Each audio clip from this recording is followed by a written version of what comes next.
Hare Krishna. Good morning, my dear Prabhus and dear Matajis.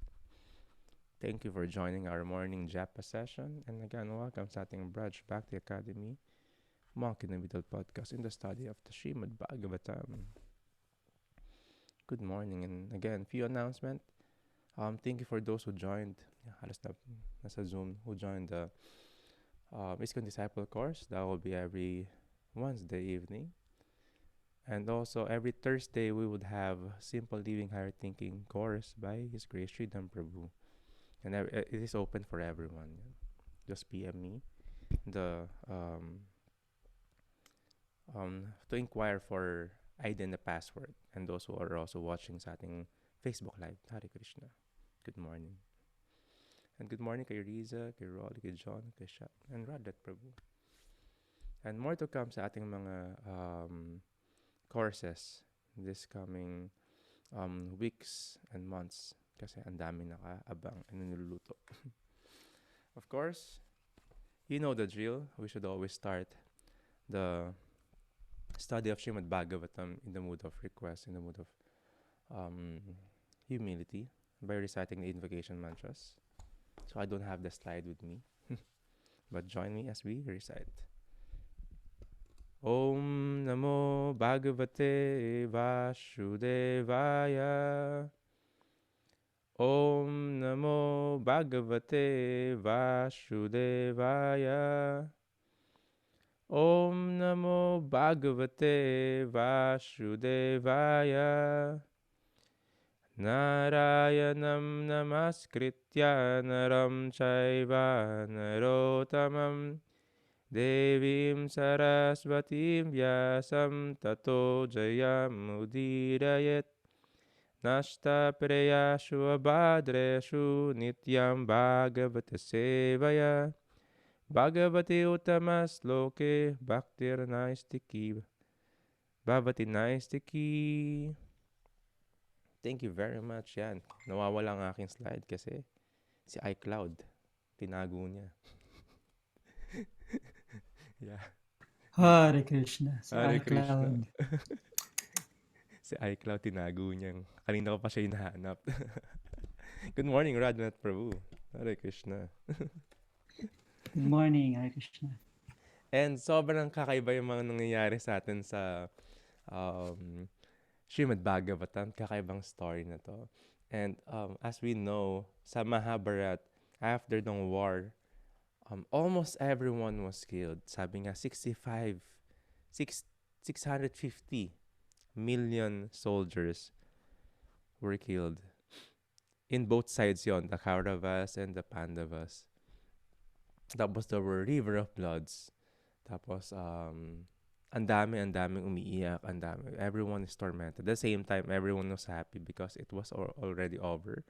At the same time, yung reign nung great emperor, yung great king, meron silang hope kasi wala na yung mga demoniac leaders, demoniac kings. Pero of course, hindi lang yung mga namatay dito is mga demoniac. Yung iba dito is devotees din ni Krishna. But they have to die kasama dun sa war na yun because it was the arrangement. Merong isang, paano mo masabi, greatly affected nung war na yon, pero he did not die yet. This is the grandfather Bhishma. Bhishma is a great devotee of Krishna, but he have to take part in the side of the Kauravas. Sabi nga, 18 days daw siya nakahiga sa bed of arrows before siya namatay. So, ang dami pa ng kaganapan, andun pa rin siya sa bed of arrows. And also, I was searching, ang daming nagsasabi that usually si Bhishma was in the age around 186 hanggang 256. So I'm still looking sa exact number ng age niya nung namatay siya. So matanda talaga siya. Kumbaga lolo na siya sa tuhod or talampakan ng ibang devotees dun sa Mahabharat while in this moment. Anyway, kung continue natin yon kasi of course as age people are having this advanced age, alam na nila, ready na sila eh. and mas pine-prepare nila yung sarili nila. And let's hear, paano ba nagpe-prepare yung mga people in the verge nung death? Paano ba nila ina-accept yon? Paano yung kanilang planning doon? And paano nila sinaset yung mood? Continued reading from the Srimad Bhagavatam, first canto, Creation, entitled chapter 9, Passing Away of Bhishma Dev. We are at text number 29. Translation: While Bhishma Dev was describing occupational duties, the sun's course ran into the northern hemisphere. This period is desired by mystics who die at their will. Grabe, no? Those who are practicing yogi, those who are practicing mysticism, mystic yogis, they die at their own will. They are not actually, this is very very far sa pagiging yung committing suicide. Baka yung iba ito yung sinasabi na at isipin nila. This is very different. This is very different. And yeah, sobrang importante dito yung time na binanggit na Uttarayana. Tutarayana yung sa scriptures dito ay sa Sanskrit. In the translation it is Uttarayana. This is the period when the sun runs on the northern horizon. If one studies the Vedic cosmology, the sun actually travels north to south. Sun is, yung nakikita natin actually is the one-wheeled chariot na nagka-travel kasama si Vivashvan, the Surya. And minsan nasa northern siya, minsan nasa southern siya. That will determine bakit meron tayong winter and summer. And yung Uttarayana is yung transition from winter papunta sa summer. Sabi sa scriptures, inantay din daw ni Bhishma Dev to. Yung papunta dun sa summer season. Ang daming auspiciousness with this Uttarayana. The rising of the sun, the first sunrise na ito at the same time, yung pag-welcome nila sa new life. Kasi it is time again for harvest, time again for yung farming. Kumbaga, a big hope. That is the auspiciousness ng Uttarayana. And ito daw yung inaabangan ng mga mystics. Dito sila nagka-pass away.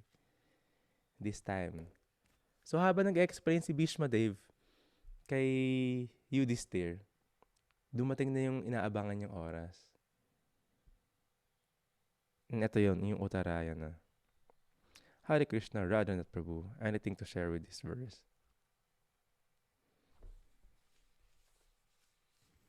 Good morning, Hare Krishna. Yes, wonderful morning. I hope everybody's doing good. Nice to have your association once again. Yeah, it's just very fascinating, no? Yung sabi mo nga na these perfected yogis na they're so exalted, they're so above the normal, mga people, not what to speak of being they're above, just being a regular yogi, what to speak of just being a normal person. Someone can actually choose the time, and Grabe. situation that one can die, di ba? Parang laking blessing nun. Kasi yun nga, dahil si Bhishma Dev is not an ordinary person, nakuha niya yung boon, karoon siya ng ganung power na by his own will tsaka lang siya magpa-pass away. So, di ba, napakagandang gift. And death is something na yung usually mga tao ayaw pag-usapan. Or at least sa mga taong medyo nasa in the mode of ignorance and illusion, na so much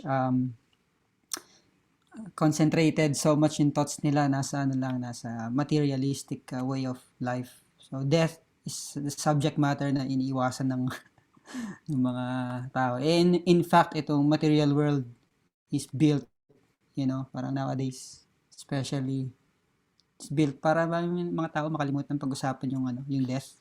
Nandiyan yung maraming offerings ng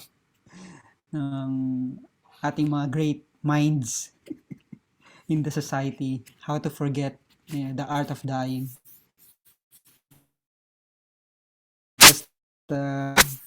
ko-concentrate lang sila paano seemingly dapat mabuhay ang isang tao, which is basically parang eating, drinking, and be merry. But anyway, Bhishma Dev is beyond this, beyond sa platform ng ganun, ng mga ordinary persons kasi he can choose. And yung timing na sinasabi, nagre-research din ako dito kanina eh. Although very important yung sinabi mo na yun. It's actually summertime and yun yung transitioning ng pagpasok, yung pag-traverse ng sun to the northern side ng hemisphere. And ano yun eh, sabi, parang yung nagkakaroon kasi daw ng tilt yung axis ng Earth or ng Sun, depending kung nasaan kayo kasi Vedic cosmology, it's a deep subject matter eh. Pero, yun nga, by practical experience, pwede raw natin matest yan. If you're facing the sun right now, you face east. And di ba minsan experience tayo na minsan ba't parang nasa kanan siya banda, minsan parang nasa kaliwa siya banda. So parang ganun. Kung saan nagra-rise yung sun. Pag tinutok mo yung east, pag usually pag summer time, which is yung binabanggit na time, that summer time, nasa kaliwang banda daw siya. Sa kaliwang banda. If you're facing east, nasa kaliwang banda yung sun. So that's the summer time. So parang question lang na bakit, yung sinabing bakit yun yung favorite time ng mga yogis mag-pass away. Because maybe, like binanggit mo, na it is more on maybe the mood is different. It's welcoming a lot of possibilities of life, parang ganun. So in one sense, it's an auspicious time to pass away. And of course, like we're talking about Bhishma Dev, they have the power to choose what time or when they pass away. So very, very exalted, very important. And yun lang yung sabi ko na hope. Kasi actually if I may share, yesterday nag-exercise kami dito lang sa banda lang sa loob ng village. Nabigla ako sa pagtakbo kagabi. Gusto ko lang i-share yung parang realization ko na kasi parang first time muli nangyari sa akin yung ganun. Nahapo ako, walang exercise, walang warm-ups or anything. Bigla akong napa-challenge na sprint kahapon. So, long story short, after nung 2 laps ng pag-sprint, maya-maya namumuti na yung paningin ko. Tapos naninigas na yung mga muscle ko. Napaupo talaga. Tapos napansin nga nila yung wife ko nandun. Sila Radha Chara nandun. And si Kanay Krishna pa nandun. And yung mga kids. Talagang sabi na, uy, namumutla ka. Alam mo yun? Parang for me, yesterday, yung experience ko parang in my own way of understanding it, parang nasa near that experience ako kahapon eh. Kasi hindi ko alam yung gagawin ko eh. And ang realization ko doon, still parang nasan yung consciousness ko yung time na nangyayari sa akin yon. And I would honestly tell you, ang hirap ng although naalala ko si Krishna, pero more ang pumapasok sa akin kahapon parang false ego. Hindi, ayoko makita nilang ako na namumutla ako or mahina ako. Hindi gano'n. Pero pumapasok naman si Krishna, help me. Kasi nagbe-breathing exercise na ako. Sabi ko, kailangan ko mag-focus ng breathing ko eh. Pero alam mo yun, parang yung ganong klaseng situation lang. Mahirap maalala si Krishna. It's a test. Marami tayong mga realizations talaga pag tayo sa point na parang nasa urge tayo ng death or meron tayong mga near-death experiences. Diyan matetest kung nasan yung consciousness mo. And yung mga babanggitin natin na verse sa next verse, magandang mga verses yon describing how death is actually something na wini-welcome ng devotee and something he prepares for. But anyway, yung experience ko lang kagabi parang sukatan sa akin yun na nasan yung consciousness ko. So dapat talaga mas maging more Krishna conscious pa tayo para pag may dumarating tayo sa ganung sitwasyon. Hindi natin iisipin yung false ego. Hindi, malakas ka, hindi ka mahina. Huwag mong pakita na namumutla ka. False ego eh. Pero yun, luckily, andun naman sila lahat. And then, pero ang tagal ko bago naka-recover. Di ba, umalis ka, siya mga around 6:15, something like that. Actually, tinime ko kahapon. mga 7:15 na ako talaga naka-fully recover. Ang tagal ko pa sa labas ng bahay, talagang nag-take pa ako ng time mag-breathing and everything. Pero, yun nga, tas nag-aano lang ako, nagmumuni-muni lang ako na ang galing yung ano no, process ng Krishna consciousness no, talagang ano siya dapat i-embrace mo eh. Kasi yung mga ganong klaseng situations, who knows, di ba, it can be your last breath. Pero dapat ang alalahanin mo si Krishna. Then, yun nga. And the more na Krishna conscious tayo, the more na mag-rise above tayo dun eh.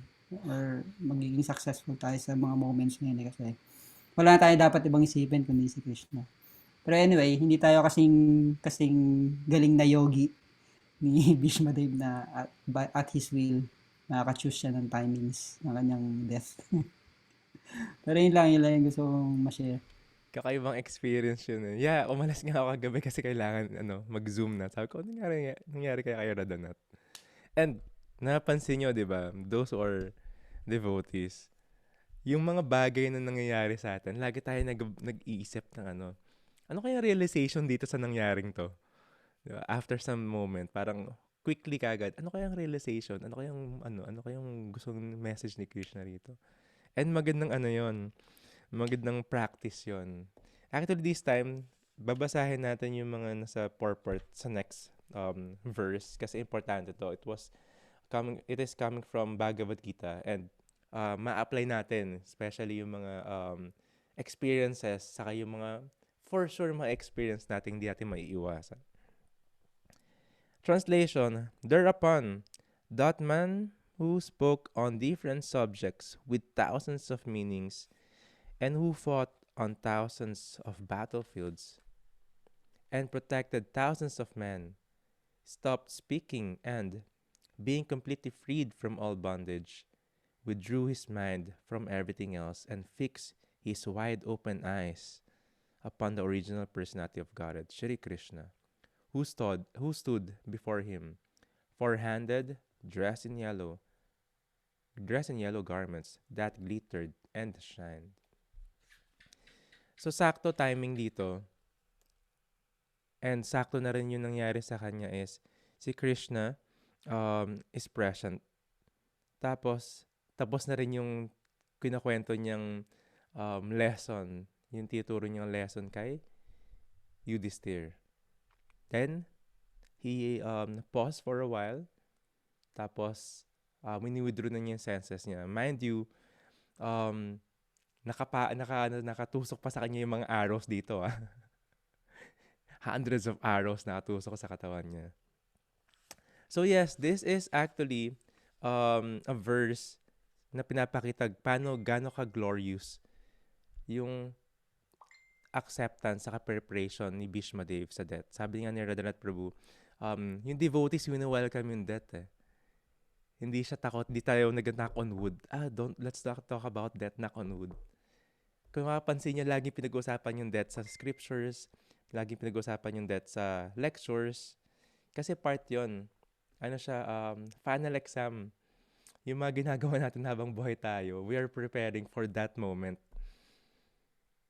And kung nakakita kayo ng heartbreaking, makakita ng mga videos, saka devotees na magta-transition or mag-leave ng body nila. Pero yung mga devotees around that, yung transition ng body ng isang devotee, yung iba makikita mo masaya sila nagka-chant. Recently, although hindi ko naabutan, there was this one devotee. He passed away. Nasa hospital sila. Ang nangyari is, yung mga devotees, pre-COVID to years ago. 2 years ago, I think. Tama, almost 2 years ago. Nasa hospital sila. Tapos yung devotees andun din. Tapos ang ginagawa ng mga devotees, nagka-chant lang sila. Tapos may message yung guru, pinarinig sa tenga niya. Tapos tuloy-tuloy yung chanting, devotees are there, may prasadam. Tapos yung nag-pass away na maglalapit na yung mag-pass away yung devotee, nakikita nila almost nagka-flatline na. Lalong lumalakas yung kirtan, lalong mas naging ecstatic. Tapos yung nag-pass away, yes, may umiiyak. Pero yung ibang devotee, mas masaya na. Tapos sumasok yung nurse. Oh, patay na. Tapos nagkataka yung nurse. bakit iba yung mood dun sa sa room? Bakit hindi lahat nag-lament, yung iba masaya, mas masaya kasi um, this is a glorious death. Malaman mo na make sure mo na pag namatay ka, you are hearing Krishna's name. Devotees are there making sure na you are hearing Krishna's name. Sabi nga yung iba, in the verge of dying, magiging unconscious sila. Unconscious yung body lang natin. Di ba parang I forgot yung mga nurse natin kasama dito. Di ba meron silang measurement, ano yung consciousness ng isang tao. But hearing is always working. So kaya sobrang importante yon. Basahin natin yung mga number dito sa I think 10 verses to. Salit-salit tayo, Prabhu Radhanath. Number 5. And whoever at the time of death quits his body remembering me alone, at once attains my nature. Of this there is no doubt. This is Krishna's assurance. And sinasabi na kagad dito, at the time of death, kapag ako yung naalala mo, sabi ni Krishna, alone, walang ibang kahati dun sa consciousness while on that transitional stage ng death. Yung next destination will be in Krishna's abode, Krishna's nature. Kasama mo si Krishna. So that's how important yung preparation natin while nandito tayo sa life na to. Para on that moment, maalala natin siya.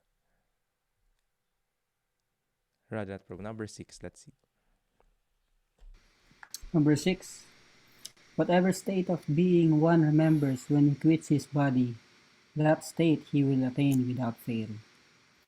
Yan. So, this one, parang hindi siya mas directly katulad you just simply remember Krishna alone, you will go. Yung instruction dito sa number 6 is, you can say more, dapat maging cautious tayo kung ano yung iniisip natin at the time of that. Kasi Krishna said it, that whatever state of mind, ibig sabihin, normally daw kung saan attached yung isang tao, yun yung kung saan yung strongest kung nasaan yung strongest attachment ng isang tao at the time of death, dun naturally magda-divert yung mind niya eh. So, pwede natin sabihin na yung iba, it can be in their family members, can be sa wealth nila, or sa welfare ng mga kamag-anak nila, parang gano'n. So, dapat dapat ang sinasabi rito, dapat ang isip lang natin na ganun sa number 5. Si Krishna lang. Kasi nga, kunyari, ang isang tao masyadong attached sa kanyang, let's say, animal at the time of death, and ang naaalala niya is that animal, and then unfortunately at the next life yun yung ma-attain niya na form, kasi nga kung nasang consciousness daw meron ka at the time of death, yun yung ma-attain mo. So if we remember Krishna, yun yung sinasabi sa number 5, we simply remember Krishna alone. And din yun yung ginawa ni yun din yung nangyayari actually kay Bhishma din. Remembering Krishna alone. Number 7, Babu. Yes, atong whatever state of being one remember, sobrang importante to. Actually, masusukat natin to kapag nagulat ka. O kaya parang may aksidente. Di ba? Okay, parang makita mo may masagasaan o may mabangga. Ano kaya yung sinisigaw mo? Yung devotees, malalaman mo dito kasi they're always trying to shout. Kahit manalaglag lang, Krishna! Diba? May verse actually na gano'n, even pabiro or even hindi sinasadya, may benefit doon. Pero ito yung isang benefit doon. What if malalaglag ka sa building or mabangga ka? Ano yung isisigaw mo? Si Krishna ba yung unang, kumbaga out of habit din, ay na consciousness din? Ano yung sasabihin mong word? Ano yung sisigaw mo? Kasi marami ka maririnig eh. Pag maraming aksidente, may nagmumura. Di ba? May mga unwanted words na sinisigaw. O kaya titili lang sila. Di ba?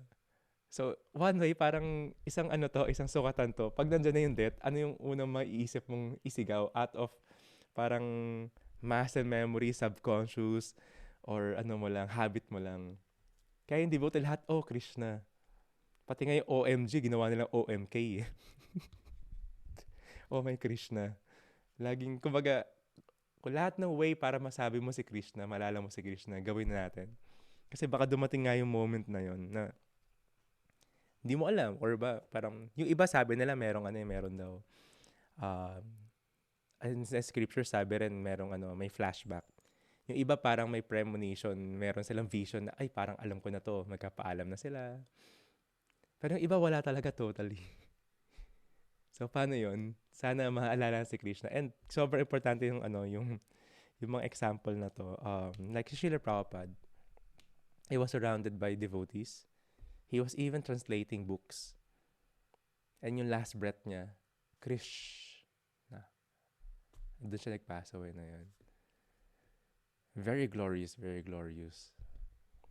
Number 7, therefore, Arjuna, you should always think of me in the form of Krishna and at the same time carry out your prescribed duty of fighting. With your activities dedicated to me and your mind and intelligence fixed on me, you will attain me without doubt. So, this verse is actually si Krishna telling Arjuna, no, hindi mo kailangan tumakas sa war. Gawin mo yung duty mo. Gawin mo yung duty mo as a soldier. Fight. Pero habang ginagawa mo yung duty mo, kung tayo as a painter, as a musician, as a nurse, as a yoga teacher, habang ginagawa mo yung duty mo, ano yung dapat mo isipin? Sino? Sabi ni Krishna, think of me in the form of Krishna. 200 form.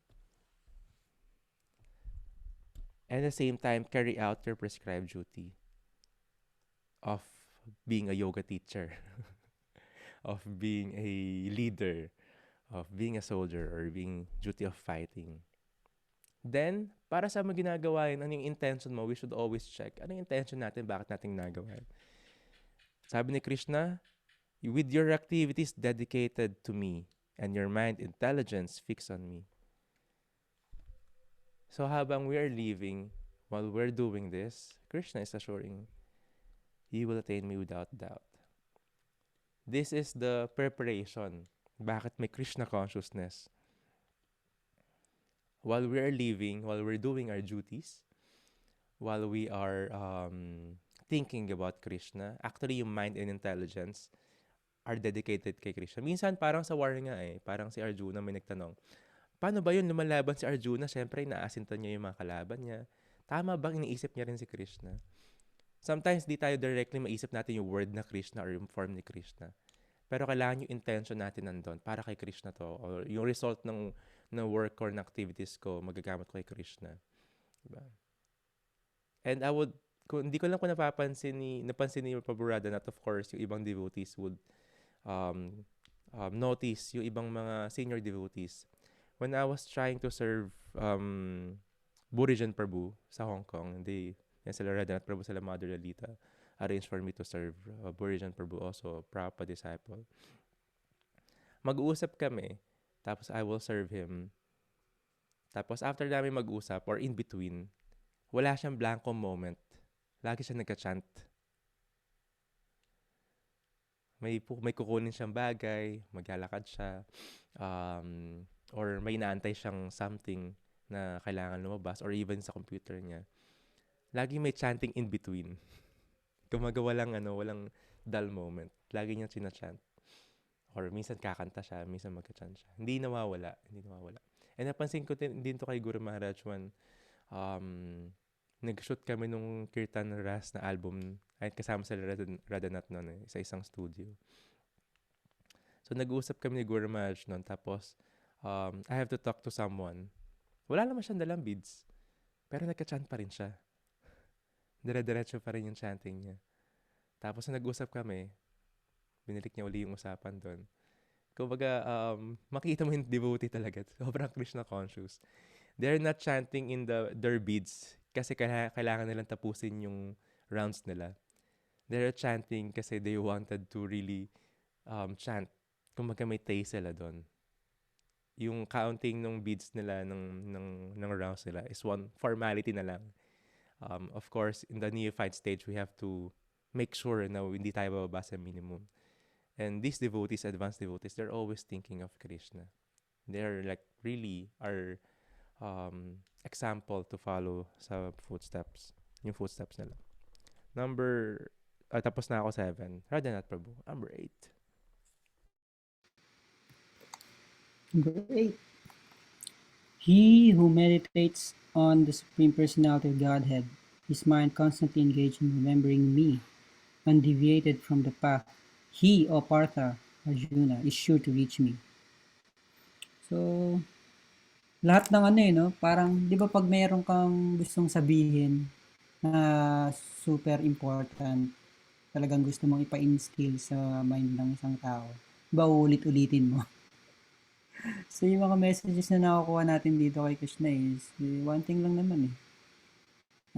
Simply think of me and then you will come to me. Lahat ng mababasa natin, doon lang naman siya, yun naman yung essence eh. So, yun nga, yun lang yung Krishna eh. Kaya tong process of Krishna consciousness, this bhakti yoga process is actually very scientific and very much nagdedepend how much you practice becoming Krishna conscious. Kasi like ganun nga pag yung sinasabi ni Radha Sarapaguna na yung muscle memory. Yun yung makikick in at the time of mga needs eh. Especially mga yun nga pag nasa life or death ng mga experiences sa buhay. Kung ano yung pinapractice natin, kung ano yung nasa consciousness natin, yun yung papalo eh. Di ba? So, yung practice of Krishna consciousness is all about really absorbing one's thoughts in Krishna. Kasi nga, yung pinag-uusapan natin at the time of death, yan yung sukatan eh. Diyan tayo matetest. Yan yung life's final test natin yung dying. So, learn the art of dying. And one example is Srila Prabhupada, one example is here, pinag-usapan natin si Bhishmadev, na absorb your mind. And then surely we will all go back to Krishna. Parang ganun. We will go back to Krishna. So yun lang naman. It's pretty straightforward. That's yung number 8. Continue tayo, number 9. One should meditate upon the Supreme Person as the one who knows everything, as he who is the oldest, who is the controller, who is smaller than the smallest, who is the maintainer of everything, who is beyond all material conception, who is inconceivable, and who is always a person. He is luminous like the sun, and being transcendental is beyond this material nature. So, dinidescribe dito yung yung personality ni Lord Krishna, Supreme Controller, the source of everything. Diba? So, lahat yun, dapat yung mind natin is enough para ma-attract yung mind natin na dun lang tayo sa kanya magme-meditate. Not only at the time of death, kasi syempre, hindi naman madali, parang sinabi mo kanina, at the time of death lang naman pala, pwede naman natin ma-remember si Krishna. O sige, at the time of death na lang ako magiging devotee.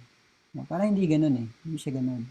It takes a lot. It takes a lot of practice. It takes a lot of meditation and offering of devotion para maging natural yun at the time of death. Because yun nga, kung nasang consciousness ka, halimbawa, pwede ba nating sabihin na if one is so in the gambling life, kunyari, yung buhay niya is talagang gambler siya, pwede ba natin siya instakan or pwede ba siyang magsabi na okay, at the time of death ko na lang alalahanin si Krishna? Hindi.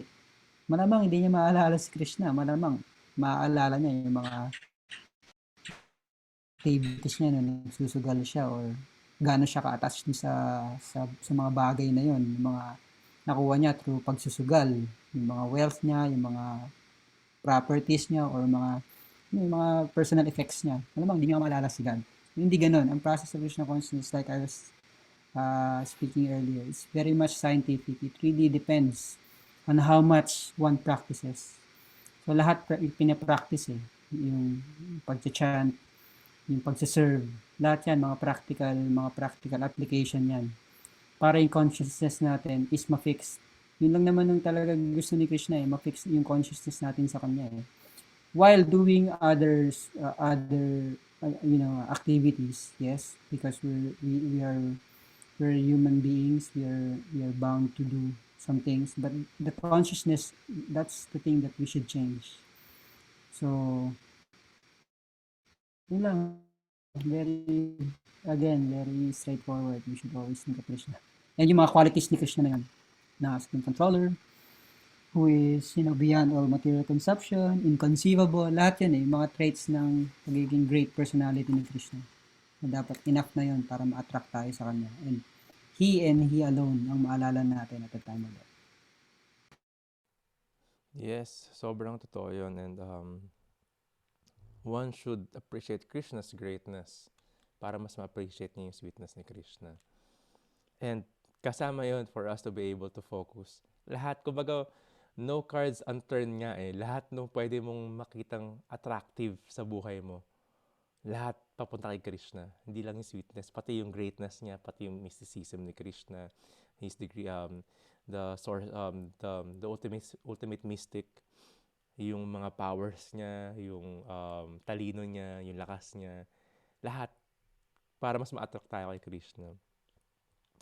Number 10, one who, at the time of death, fixes his life hair between the eyebrows, and in the full devotion engages himself in remembering the Supreme Lord, will certainly attain to the Supreme Personality of Godhead.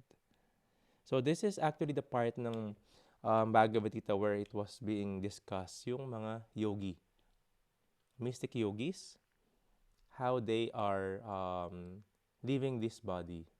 So nakafocus sila sa air, tapos eto, basahin natin yung 11 kasi connected siya. Persons learned in the Vedas who utter Omkara and who are great sages in the renounced order enter into Brahman.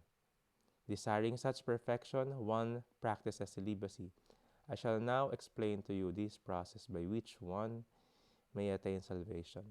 So, ito yung mga yogi and those who chants Om and yung nagpo-focus sa pranayama nila at time of death. At yung destination nila, the Brahman. This is Krishna's energy, Krishna's impersonal form. They chanted Om, they focus on the pranayamas, and yung pupuntahan nila, yung attainment nila is Brahman. The Brahmajyoti, the energy of Krishna, in personal form. So there's a big difference. Kaya si Krishna was explaining this, ano yung destination ng isang yogi.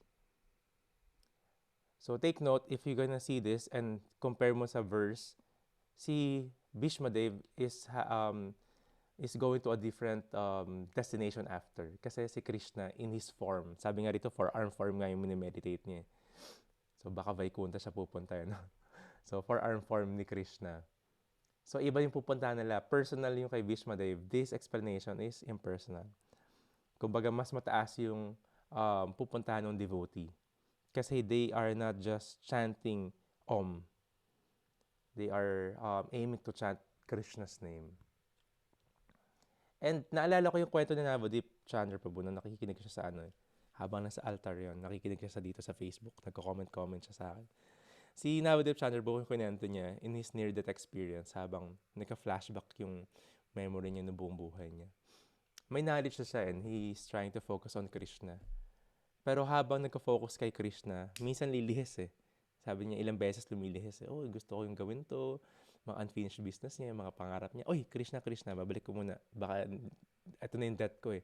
Tapos lilihis ulit sa kabilang side, tapos sa kabilang side. Ganun kalikot yung mind natin. Even on the verge of death, kahit nare-realize na Navadip Chandra Prabhu, sabi niya, lumilihis pa. Isang realization ko doon is, pag nagka-chant tayo, alam naman natin si nabasa natin ilang beses eh. Si Krishna yung holy name eh. Non-different eh. Diba? And ang dami nating araw para mag-isip sa gawin yung maraming bagay. Pero ito lang, itong time lang to magka-chant ako. Kahit one round nga lang eh. Pero kahit nandun tayo sa round na yun, lumilihis pa rin yung mind natin, di ba? At least ako, I'm talking about my experience sa yung sarili ko. Lumilihis pa rin siya eh. What more pa kapag nandun na sa verge ng death? Mas maraming hindi komportabling sitwasyon. Sana wala tayong tubo sa lungs and all. Hindi tayo nahihirapan huminga. May devotee nga na nag-pray sa Sana kung Krishna kamamatay ako, yung strong ako sa kayang. Hindi ako yung napapalibutan sa nalulunod sa phlegm, saka maraming contraption sa kung ano meron sa paligid ko. Para I could think of you.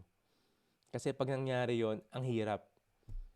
Yung death daw is equivalent sa nakalimutan ko ilang sting ng scorpion. Pero grabe daw yung pain. Grabe yung discomfort. Lalo na kapag may mga kamag-anak ka umiiyak sa paligid mo. Or nandun ka sa ER na ang dami nagka-panic, tapos nitry ka i-revive. Tapos sabihin ka, laban ka lang, laban ka lang. Tapos mamamatay ka na. Isipin mo sa sitwasyon na yon, paano mo isipin si Krishna? Compared dun sa nagka-chant tayo ng Hare Krishna, natahimik, tayo yun. Tapos lumilihis. Tapos yung sitwasyon na we are near, on the verge of dying, hindi siya madali. Swerte tayo if we have devotees chanting around us. So hindi siya madali to go in that situation. Tapos to perfect it na maisip si Krishna. Kaya we are practicing. We're also chanting, we're trying to meditate, we're trying to focus, be attentive. And pag nandun tayo sa sitwasyon na yon, hindi siya madali. Only by the mercy ng mga devotees. Radhanath Prabhu, anything to share about this? Okay, 12. Number 12 then. Sa 12 na tayo. Yeah. 12, the yogic situation is that of detachment from all sensual engagements, closing all the doors of the senses and fixing the mind on the heart and the life air at the top of the head. One establishes himself in yoga. Makikita mo na. Di ba may ano yun, may matinding picture yun yung yogi na nakaganon. Tapos, yung ulo niya parang may lumabas na something. So anyway, kaya yung yoga, it's not a very easy process. Very rigorous process. One that can even take up more than just one lifetime. Yung iba, grabe, halos buong buhay na nila ginagawa yung mga yogic practices na yan, but then still fails. So, that's why may verse sa Bhagavad Gita na the perfect yogi, sabi ni Krishna, is one who always remembers me. What's that verse? I don't remember that. Yoginam apisarvesham, di ba? That verse. Apisarvesham. Madgatinantar at manaha. Shadavan bhajate yamam samayok tatabamata. Sabi ni Krishna, and of all the yogis, the one who has great faith always abides in me, thinks of me within himself, and renders transcendental loving service to me. He is the most completely united with me in yoga, and is the highest of all. Sabi Krishna, that's my opinion. May parang pahambalan na pa si Krishna. That's my opinion. Krishna. Pero yeah, so the yogic process, sinasabi ni Krishna, the best is yung if one can always remember. Kasi at the time of death, mahirap talaga ma-remember. May inaalala ako na prayer, and actually sinearch ko nga siya. Very very famous na song galing sa Mukundamala Stotra. It's a Sanskrit song. Yung song ni King Kulashekar na yung Krishna Tvadiya Padapangkadya Panjarantam. Share ko lang sa inyo kasi it's also connected to about sa paano siya nagpe-pray siya kay Krishna na at the time of death, sana maalala kita. Bakit? Kasi ganito yung nangyayari, sabi niya. Sa translation, "Oh Krishna, please allow my mind to immediately yield to your lotus flower-like feet, just as the flamingo enters into the labyrinth of the lotus flower systems. When at the moment of my last breath, my throat becomes constricted by the actions of the bodily humors air, bile, and phlegm, how will I be able to remember you?" Yeah. So King Kalashekar, it's a long story, but he is a great devotee of Krishna. But even he himself is praying to Lord Krishna na at the time of death, usually mahirap. Di ba? Paano kita maalala kung yung mga pains and sufferings na mararamdaman ng bodily situation ko is mafo-focus dun kasi masakit, mahirap kang ma-utter yung name mo dahil yung throat mo is blocked by all sorts of tawag dyan, mga plema and mga iba-iba pang substances, gross substances. Paano ko ma-utter yung name mo? Paano kita maaalala? So, even he is praying na sana at the time of death na maalala kita kasi mahirap. Kaya yung sinasabi natin na o sige, at the time of death na lang ako mag Krishna conscious. Hindi gano'n kasi it takes a lot of practice. Yun nga, yung sinasabi nga ni Raditz Rampagoyan, yung mga devotees, if there's one thing na naging magandang habit ng mga devotees, yung gano'n, yung kahit ano na lang mangyari, malaglagan ka ng anything or mawala cellphone mo or ano, oh, Krishna, gano'n ka. Okay yun. It's a good thing kasi ang consciousness mo pa rin, naalala mo pa rin or na-utter mo pa rin is name ni Krishna. Sabi nga, it is so powerful, the name of Krishna, that even if one is casually saying it without any knowledge about it, it has a benefit, sabi mo na. So, hindi madali talaga at the time of death. Kaya yung mga prayers and mga examples na binibigay sa atin ng mga great personalities na to, is one thing lang, just focus your attention and the mind. And gusto kong balikan lang yung bago natin basahin isa pa, number 13. Yun nga yung sinabi ni Srila Prabhupada sa purport dito sa text number 30, sabi niya kasi, diba? The subject matter which attracts the dying man becomes the beginning of his next life. So, gusto ko lang balikan na ganun. Kung ano yung ma-attract, kung saan kasi attracted yung mind mo the time of death, yun yung sure na magiging destination mo for the next life. So, if we want to be with Krishna in the next life, dapat ang maalala natin si Krishna. Di ba? Ayun ang pinaka-goal natin. And lahat ng ginagawa natin dito sa Krishna consciousness, whether we are directly preaching this Krishna consciousness or one is simply working here at the office or doing some deity worship here, lahat yan supposedly for us to realize and para ma-instill na dapat si Krishna is yung nasa main consciousness natin. Kasi sabi nga sa spiritual world, there's no other consciousness than Krishna consciousness. So, if one is not pure enough, hindi ka makakabalik sa spiritual world. So, while nandito tayo sa material world, we practice all these things. Of course, ultimately, it's nasa mercy na yan eh. Pero mercy ni Krishna magpo-flow. When he sees someone is really sincere to go back home, magre-reflect yun sa mga activities niya, sa thoughts niya.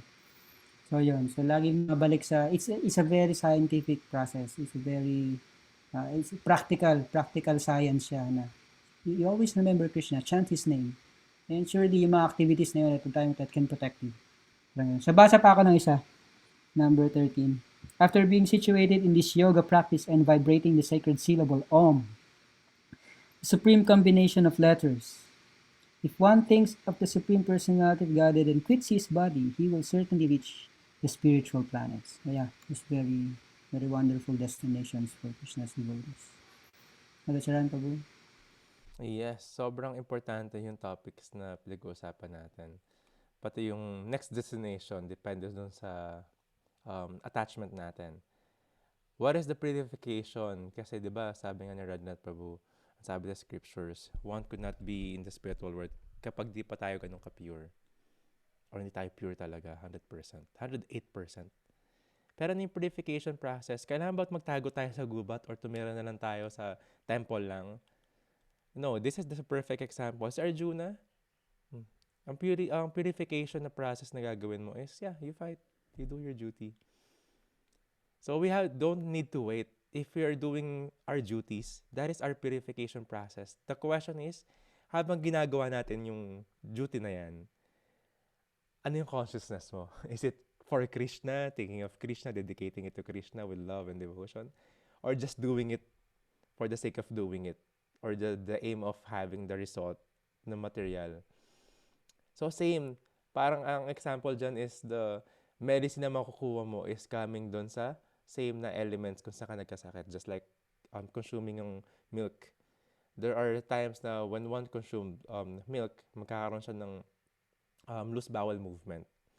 Kung may intolerance siya or one took a lot of whey, diba? Part ng milk yon, pwede siyang masira yung tiyan niya.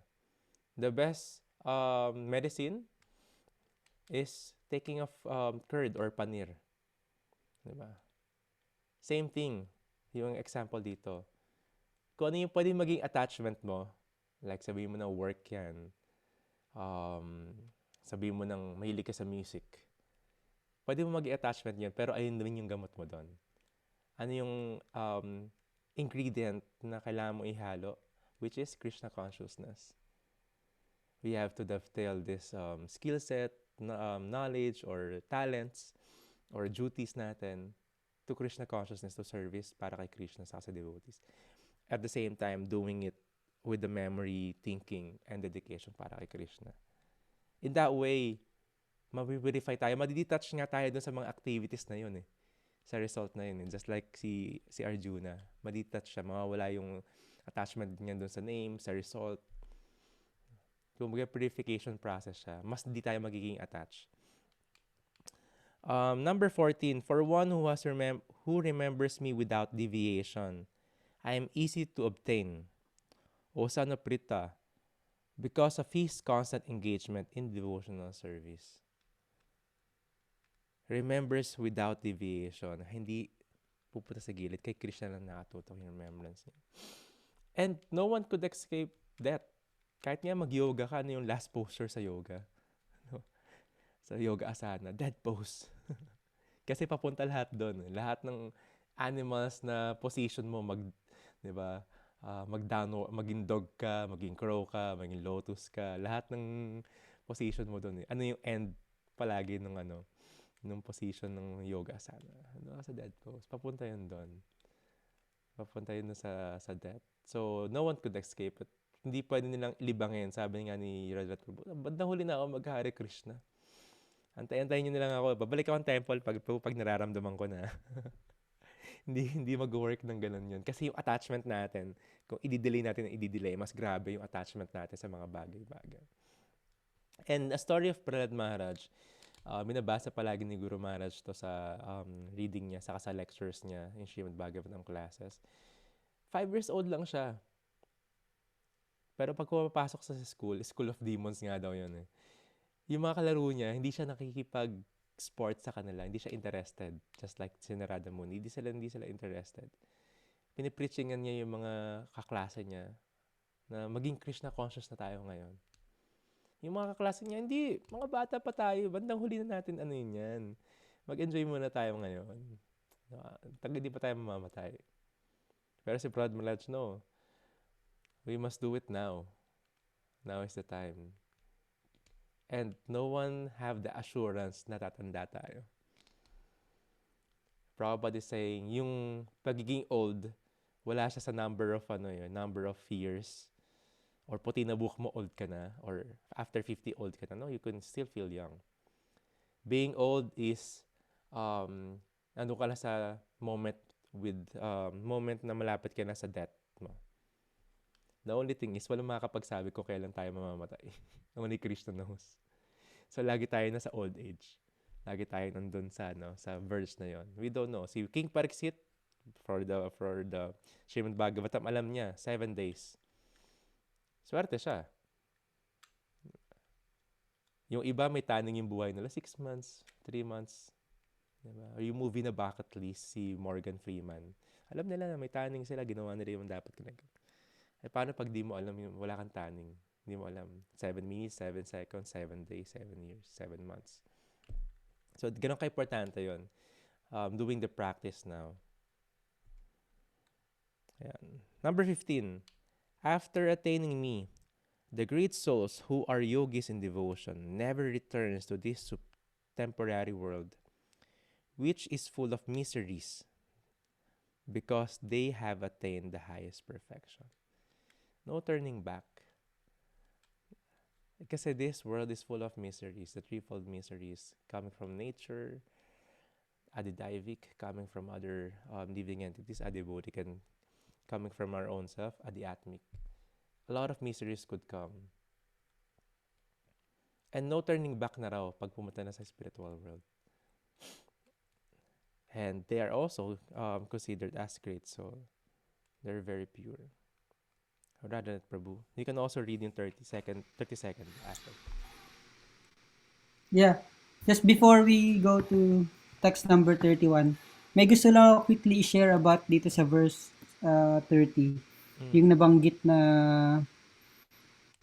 ano ba?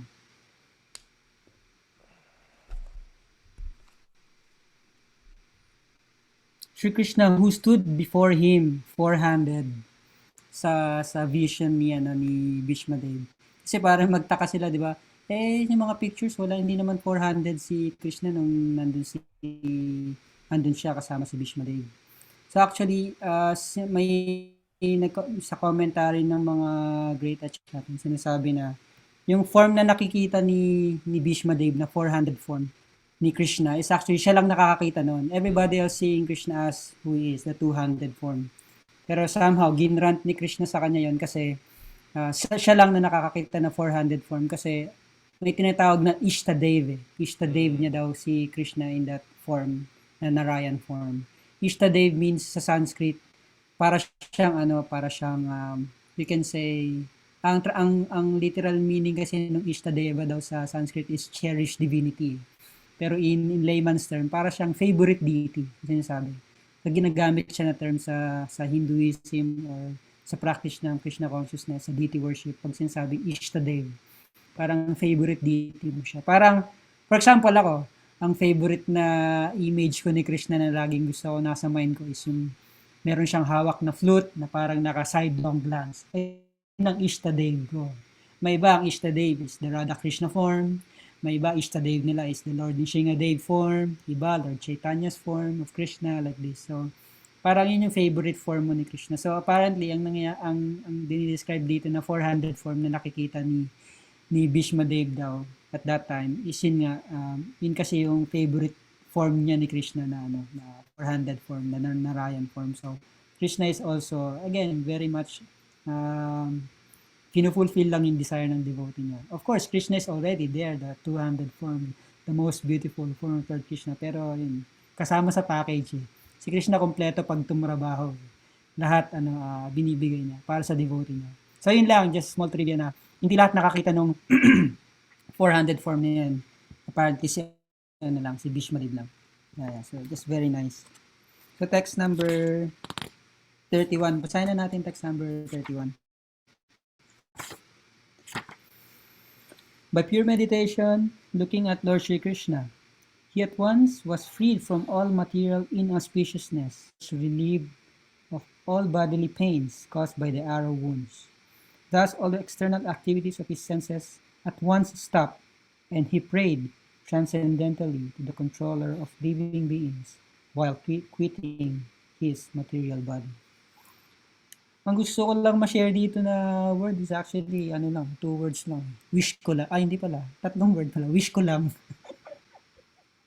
Yun lang. Yun ang masasabi ko sa lahat ng binasa natin. Wish ko lang. And it's a good wish actually para sa atin mag-aspire and now practicing Krishna consciousness. Ito yung wini-wish natin na actually sana ma-attain din natin at the time of death. Kahit na konting chance lang na ganito din sana mangyari sa atin at the time of death. Kasi it will be glorious passing away if somehow we can have this opportunity. We can have this arrangement na when we pass away, we are really focused in Krishna, chanting His holy names. And if we're really lucky enough, sana nasa palibot tayo ng mga devotees na sinusuportahan tayo mag-chant and magbasa ng scriptures para ma-remember natin si Krishna kasi hindi nga madali.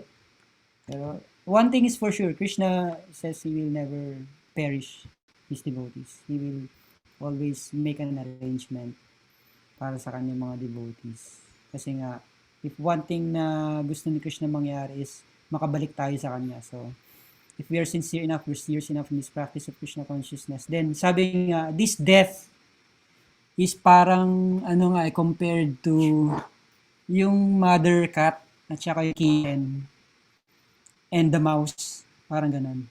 So yung death, yung fangs or yung fangs, yung ngipin nung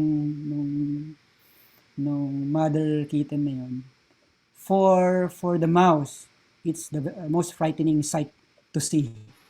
Parang ganun. Or ayaw niya sa ganun. Ayaw niya mapunta sa ganung sitwasyon na makagat siya ng mga pangs na yun. Pero para sa devotees, or para sa kitten, that very same fangs, ano bang tawag doon? Ano bang tawag sa pangil ng mga... Pangil. Yun, pangil. So, yung same pangil na yun, Ano yon, it's a source or ano yon, very comforting situation yon para sa mga kitten. Kasi minsan para i-drag ng mother yung kanyang kittens, usually ginagawa niya yun. Kakagat niya ganun, di ba? For safety, security, protection ng kitten yun. So, it's a very practical example na makikita natin how sa non-devotees and the devotees, how they see death. So, para sa mga non-devotees, para silang parang mga mouse na cause of ano yun, cause of anxiety, cause of fear, terrible experience. Pero sa devotees, parang compared to mga kittens, na that very same fangs, is the source of security, um, protection, and safety. Diba? So let us always become the kitten sa ating mother sa fangs na yon. Otherwise, we will be subjected to, so much fear, so much anxiety at the time of death. So, by process na consciousness, madidevelop natin yung tawag na magiging fearlessness at the time of death. Kasi si Krishna rin yung, sabi nga I am also that terrible death sa mga taong hindi naniniwala sa akin. I will still come to them as the terrible death. Diba? At the time of death. So, yun lang. Hopefully, by practice of Krishna consciousness, ma-develop natin yung Krishna consciousness.